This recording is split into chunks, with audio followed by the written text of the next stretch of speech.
tentang reading strategi ya. Jadi strategi untuk mengerjakan soal reading teman-teman. Jadi untuk mengerjakan soal reading ini teman-teman, tipsnya adalah yang pertama, biasakan membaca berita internasional setiap hari. Jadi teman-teman kalau mau readingnya bagus, mau nggak mau teman-teman harus banyakin baca-bacaan bahasa Inggris. Boleh berupa berita, boleh berupa majalah, artikel, atau mungkin info-info terkini yang menggunakan bahasa Inggris ya teman-teman ya. Kemudian yang kedua, baca soalnya dulu. Kalau ketemu soal reading, jangan baca teksnya, tapi baca soalnya dulu. Kemudian cari jawaban di paragraf tersebut. Kemudian kerjakan soal yang mudah dulu. Biasanya soal yang mudah itu kalau teman-teman kemarin udah ngerjain soal pretest itu biasanya pakai yang it refers to, they refers to. Nah, kalau ada soal-soal yang mudah-mudah kayak gitu, kerjakan duluan. Kemudian yang keempat, jangan terlalu lama membaca bacaan. Jadi bacaan itu jangan terlalu lama dibaca, cukup dibaca sekilas aja. Kalau misalkan dia menanyakan informasi tertentu, teman-teman cukup mencari kata kuncinya ya. Nanti kita bahas tips dan triknya. Jadi jangan terlalu lama dibaca semuanya diterjemahkan karena waktu kita sangat terbatas. Untuk mengerjakan soal reading itu waktu yang kita butuhkan adalah 55 menit untuk 50 soal. Berarti kurang lebih satu soal kita cuma punya 1 menit doang untuk kerjain. Kemudian hati-hati untuk sinonim. Misalkan ada cheap dan inexpensive. Jadi di dalam soal reading TOEFL itu biasanya pilihan jawabannya itu tidak akan sama persis dengan yang ada di bacaan. Kadang ada yang sama, ada yang nggak sama. Nggak sama ini gimana maksudnya? Nggak sama, tapi maknanya sama. Yaitu dia akan menggunakan sinonimnya. Contohnya cheap itu sama dengan inexpensive. Misalkan bilang not rich, tidak kaya, berarti mungkin artinya dia miskin gitu kan ya. Poor kayak gitu. Jadi kalau misalkan lagi bilang not happy, tidak senang, berarti sedih, sad. Jadi dia akan menggunakan sinonim-sinonimnya. Atau mungkin bilang menanam gitu ya. Menanam kan bahasa Inggrisnya plants ya, P-L-A-N-T ya. Itu bisa juga dengan bilang grow.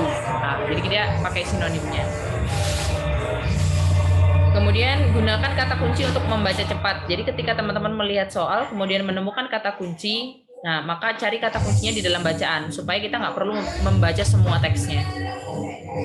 Yang selanjutnya, setiap jawaban yang benar pasti ada di dalam kalimat pendukungnya. Jadi teman-teman harus menemukan itu untuk memastikan jawaban teman-teman benar. Gitu.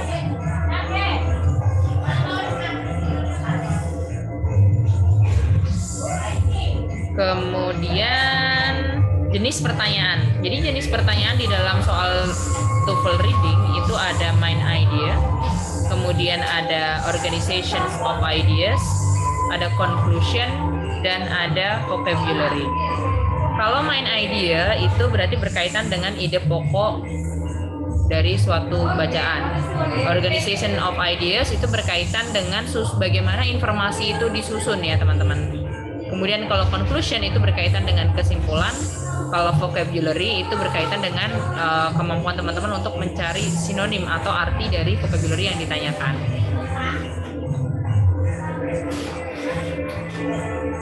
Nah, sekarang pertanyaan tentang main idea. Gimana sih bentuk pertanyaan yang muncul kalau ada pertanyaan tentang main idea?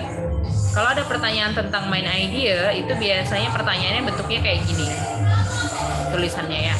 What is the topic of the passage? Kemudian what is the subject of the passage? What is the main idea of the passage? Atau which of following would be best title? Nah, kalau ada pertanyaan-pertanyaan bentuknya kayak gini, ini berkaitan dengan main idea. Nah, kalau ada soal pertanyaan berkaitan dengan main idea ini, gimana strategi yang kita pakai atau tips dan triknya itu gimana? Tips dan triknya adalah read the first sentence in the paragraph. Jadi baca kalimat pertama di paragraf tersebut. Kalau misalkan cuma satu paragraf, maka baca kalimat pertama di paragraf tersebut. Itu adalah main idea-nya. Tapi kalau misalkan ada 2 paragraf atau 3 paragraf atau mungkin 4 paragraf, silakan baca kalimat pertama masing-masing paragrafnya. Kemudian simpulkan, cari yang umum. Nah, itu adalah main idea dari teks tersebut. Gitu. Kita cek di sini ada contoh. In the philosophy of John Dewey, a sharp distinction is made between intelligence and reasoning.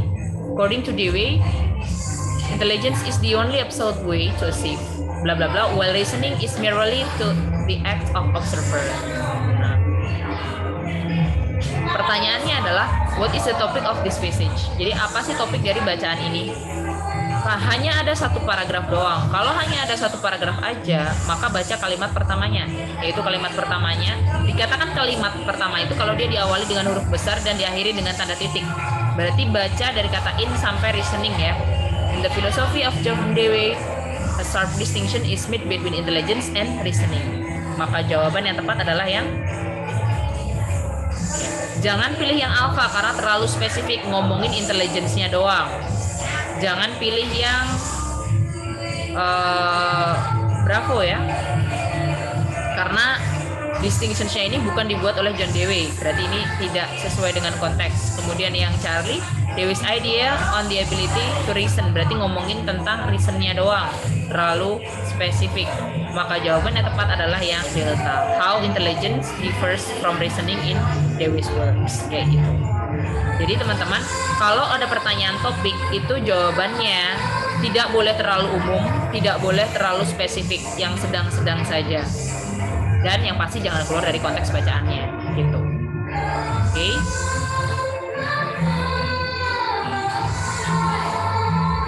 Kemudian ada nitrogen fixation.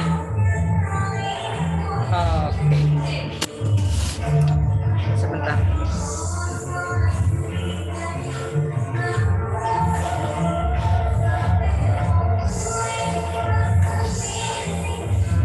Nanti ini saya foto ya teman-teman. Nanti nomor 1 ini silahkan dikerjakan, dikirimkan di WhatsApp ya. Nanti aja ngerjainnya nanti setelah selesai kelas. Oke. Kemudian nomor 1, yang nomor 2-nya ini ya. Nah,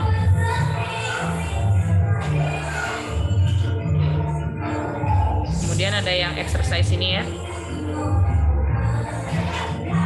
Nanti silahkan teman-teman dari mulai situ tadi, yang ini ya. Ini untuk nomor 1 contohnya.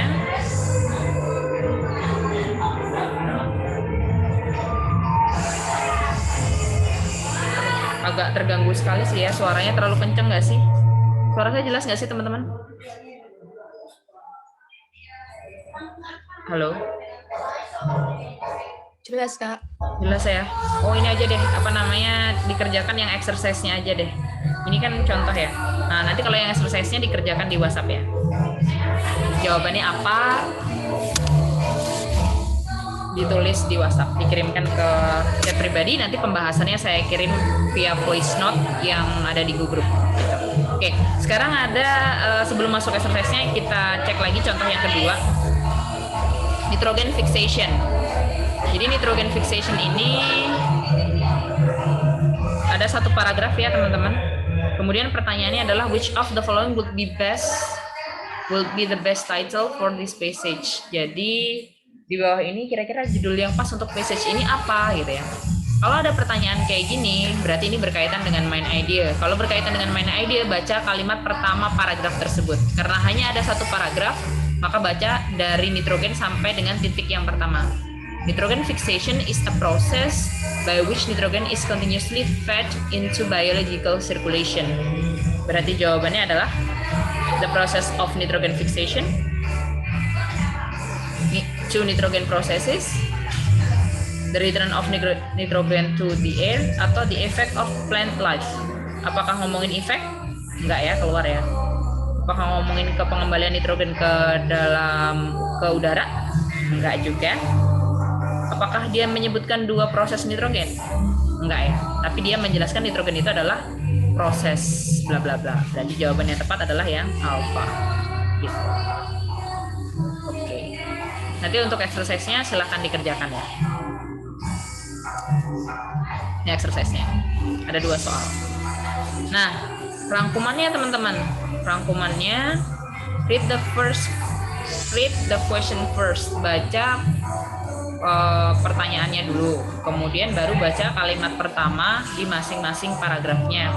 Kalau paragrafnya cuma 1, baca kalimat pertama di paragraf tersebut. Kalau paragrafnya lebih dari satu, baca masing-masing kalimat pertama di setiap paragrafnya.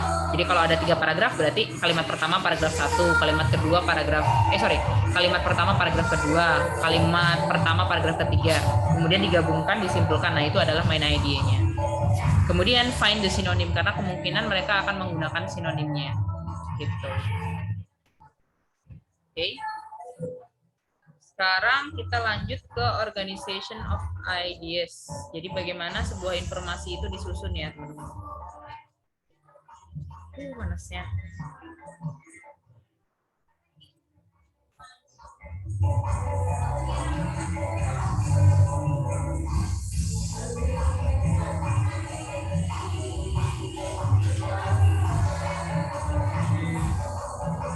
Oke, organization of ideas. Jadi di sini pertanyaan yang muncul biasanya adalah how is the information in the passage organized? Bagaimana sih informasi di dalam bacaan itu disusun gitu ya? Atau how is the information in the second paragraph related to the information in the first paragraph? Bagaimana informasi di paragraf kedua itu bagaimana sih hubungan? Nah, bagaimana sih hubungan antara paragraf kedua dengan paragraf pertama? Nah, strategi atau tips dan triknya untuk mengerjakan, teman-teman bisa menemukan main idea di setiap paragrafnya. Setelah ketemu main idea di masing-masing paragraf, try to relate, coba hubungkan apakah main idea di paragraf pertama dan kedua itu saling support, atau saling membedakan, atau saling bertentangan. Seperti itu.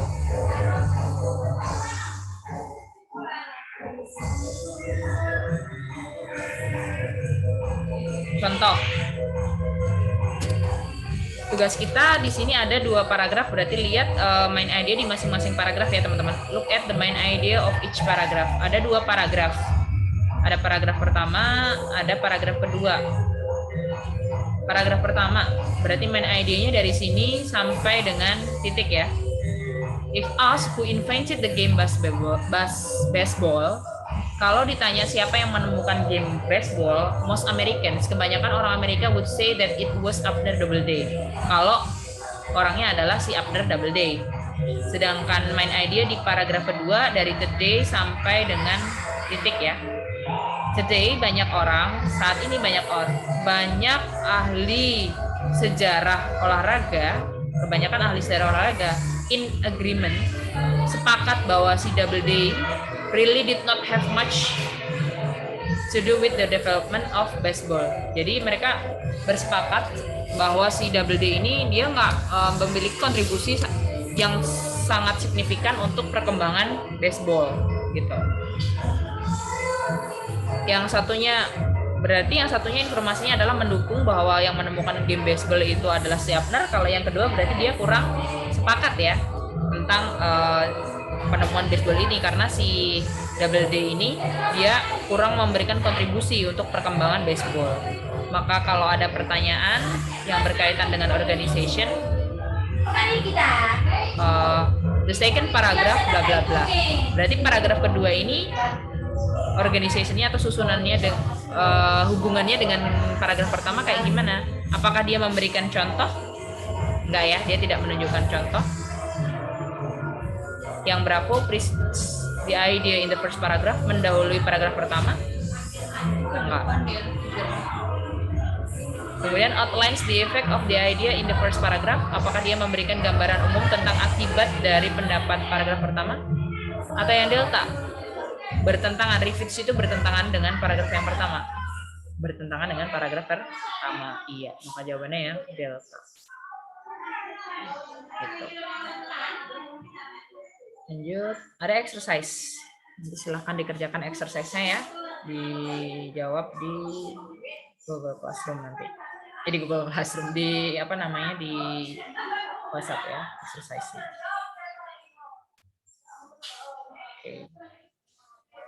Nah, kita lanjutkan. Ada exercise nanti dikerjakan. Nah, ada rangkumannya nih teman-teman. Rangkumannya adalah read the question first. Jadi baca pertanyaannya dulu. Kemudian read the first sentence in each paragraph. Baca kalimat pertama masing-masing paragrafnya. Kemudian yang terakhir adalah look for words that show relationship between paragraf. Lihat kata-kata yang menunjukkan hubungan antar paragraf. Gitu.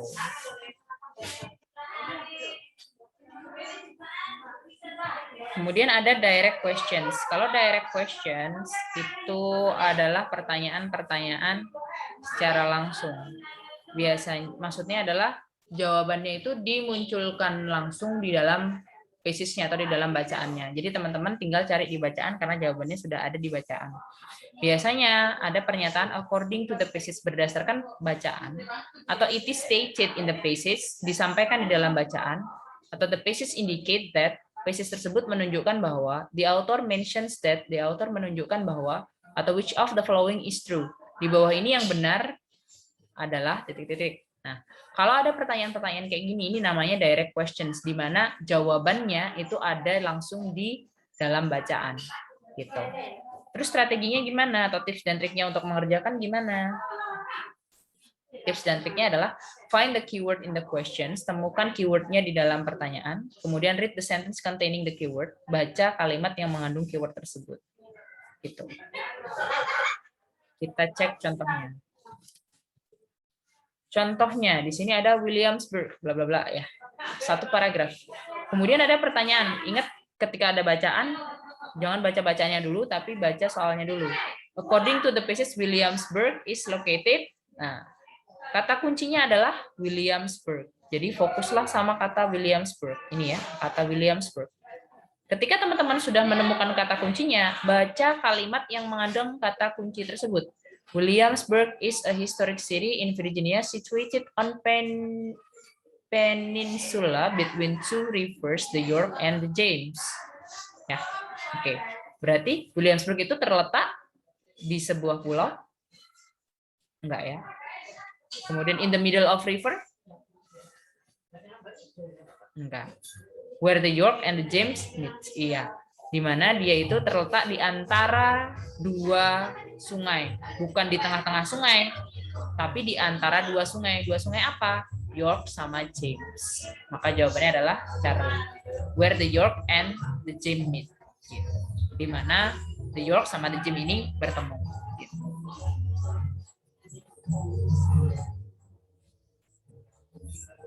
Sorry.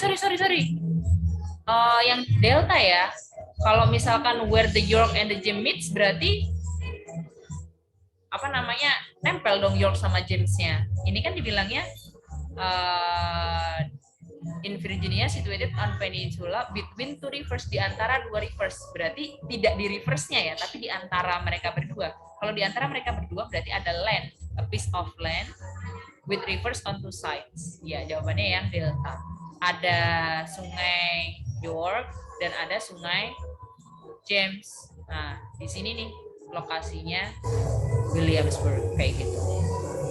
Jadi ada lahan di mana ada dua sungai di dua sisinya. Gitu. Oke, nanti latihannya silahkan dikerjakan ya.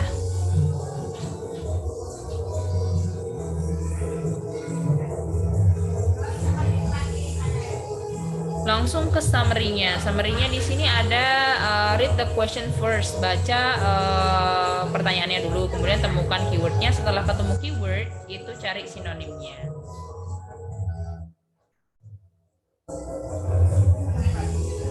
Kemudian ada conclusion. Pertanyaan tentang conclusion ini berkaitan dengan kesimpulan ya teman-teman. Kalau dia berkaitan dengan kesimpulan, di sini ada it is implied in the passage that, dapat disimpulkan di dalam bacaan bahwa kalau ada implied itu artinya kesimpulan yang tersirat di mana informasi tersebut tidak disampaikan secara langsung. Artinya teman-teman harus membuat gambaran ya, harus membuat kesimpulan dari pernyataan yang disampaikan. Kemudian it can be inferred. Kalau ada implied, inferred itu berarti kesimpulan yang tidak tertulis langsung, tapi dia tersirat.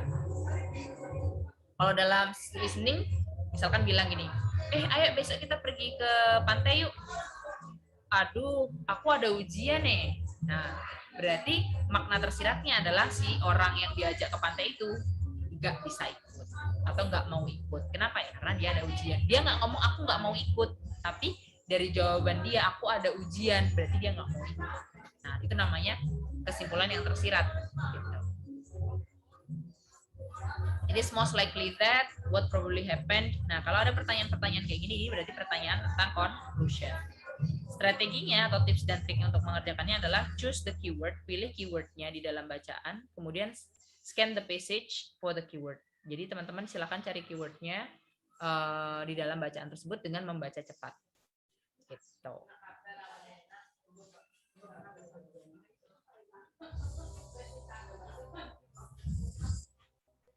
Contohnya ini.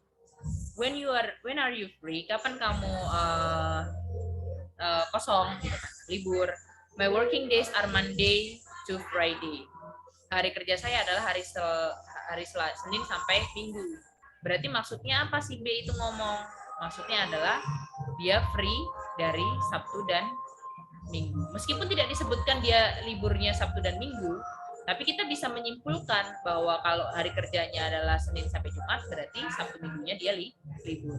Itu namanya pertanyaan tersirat, di mana di dalam bacaan atau di dalam percakapan tidak disebutkan. Tapi meskipun tidak disebutkan, kita bisa menyimpulkan bahwa informasinya dia libur hari Sabtu atau Minggu. Gitu. Lanjut, di sini ada contoh. The Hawaiian language, bla bla bla ya. Baca dulu soalnya. Soalnya di sini adalah which of the following is probably not Hawaiian word. Yang bukan Hawaiian word itu kira-kira yang mana? Oke. Kalau kita baca informasi di sini ada Hawaiian word, berarti Hawaiian language ya. Hawaiian language itu is a melodious language in which all words are derived from an alphabet, only 12 letters, 5 vowels, and 7 consonants. Di mana each syllable-nya in the language and in a vowel, berakhiran dengan huruf vowel, aiweo. And 2 consonants, dan 2 konsonan nggak pernah appear together, nggak pernah muncul bersamaan.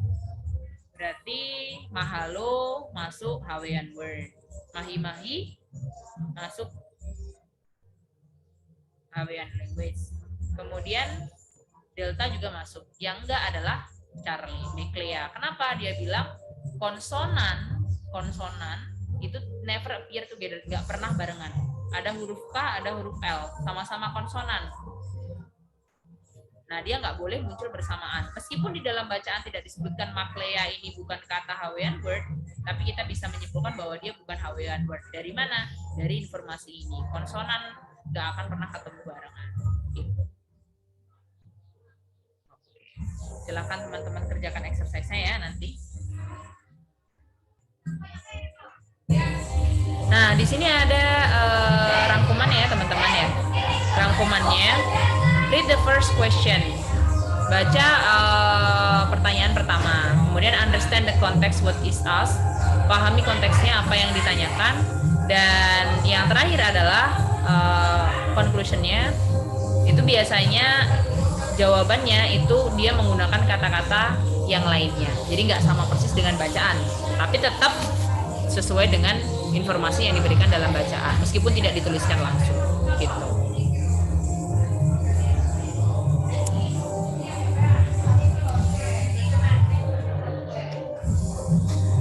Oke. Itu aja untuk pertemuan hari ini. Ada yang mau ditanyakan teman-teman?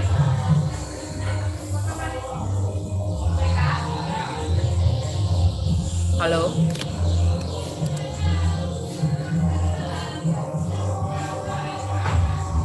Kita kan masih ada waktu 1 jam ya teman-teman ya. Nah 1 jamnya ini buat mengerjakan latihannya ya. Ini saya kirimkan di grup.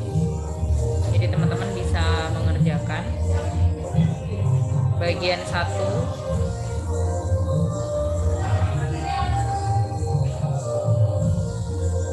Bagian 2. Saya kirim di grup ya. Yang soal-soal tadi silahkan dikerjakan. Bagian 3. Kemudian bagian 4. Ya, jawaban teman-teman dikirimkan ke saya. Kemudian tolong ditambahkan alasannya ya. Misalkan teman-teman ngerjain yang bagian 1. Oh, bagian 1 ini jawabannya alfa misalkan. Alasannya kenapa? Gitu ya. Alasannya misalkan apa namanya, alasannya di baris pertama, misalkan tulis aja line 1 atau line 2 kalau baris kedua gitu. Kalau paragrafnya ada 2 berarti paragraf kedua line 1 misalkan. Terus dijelasin, misalkan kayak tadi kayak ini tadi kan alasannya apa gitu kan ya, jawabannya kan yang Charlie nih, Miklea ya. Nanti teman-teman bisa tulis alasannya adalah jawabannya Charlie gitu ya. Jadi misal ini ya, nanti kerjainnya ya. Jawabannya adalah Charlie. Nomor 1 jawabannya Charlie. Alasannya ada di baris ke, ini baris keberapa ini? Consonants never appear together. Berarti baris keempat ya. Baris line keempat. Line keempat. Kemudian informasinya adalah sebentar, saya tulis yang bagus. Jadi nomor 1 jawabannya adalah Charlie. Terus dia alasannya ada di baris keempat. Informasinya apa? Informasinya adalah consonants never appear together. Gitu ya. Bisa dipahami tugasnya teman-teman? Oke kalau gitu. Kalau nggak ada yang mau ditanyakan, saya tutup ya teman-teman ya. Oke, terima kasih banyak. Wassalamualaikum warahmatullahi wabarakatuh. See you.